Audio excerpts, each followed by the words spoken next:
នេះវីដេអូការសប្តាហ៍មុនបងប្អូនខ្ញុំឃើញឆ្កែវាជាតព្រុសហើយរត់ទៅរត់មកអញ្ចឹងខ្ញុំក៏ទៅមើល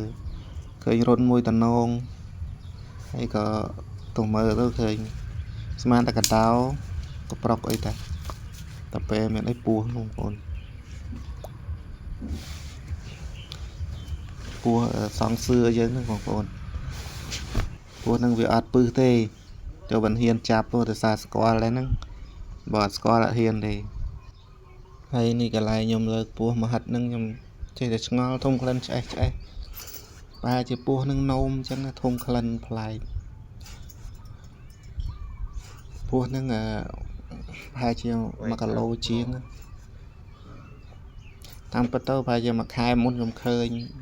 ម្ដងដែរប៉ុន្តែដឹងទៅពស់ហ្នឹងឬក៏មិនមែនតែខ្ញុំឃើញនេះធំជាងហ្នឹងប្រហែលជាសបុកជាមួយគ្នាទៅពេលហ្នឹងចាប់បានចឹងហើយបងប្អូនក៏ដូចគេថាពេលរួចធំមកពេលចាប់បានទូចសំសឿបងប្អូនទៅចាប់បានឬចាស់គេថាធ្លាប់ឃើញមានពស់ប៉ុណ្ដើមដងដើមថ្នោតនឹងស្អីពស់ប៉ុនកពួនជើងអីហ្នឹងមកទៅគាត់ផ្អើលគាត់ថាប៉ុណ្ដើមដងដើមថ្នោតក៏មិនដឹងហើយខ្ញុំចង់ប្រាប់ថាពស់បើអត់ស្គាល់ទេកុំចាប់វាប្រទេសផ្ដាស់ខ្ញុំចាប់ភាសាស្គាល់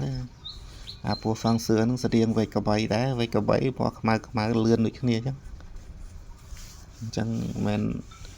កុំយកគំរូតាមខ្ញុំដោយសារខ្ញុំស្គាល់ទេខ្ញុំមិនអ្នកប្រមាញ់ពស់មិនមែនដើររកពស់អីទេគ្រាន់តែជួបវាអញ្ចឹងណា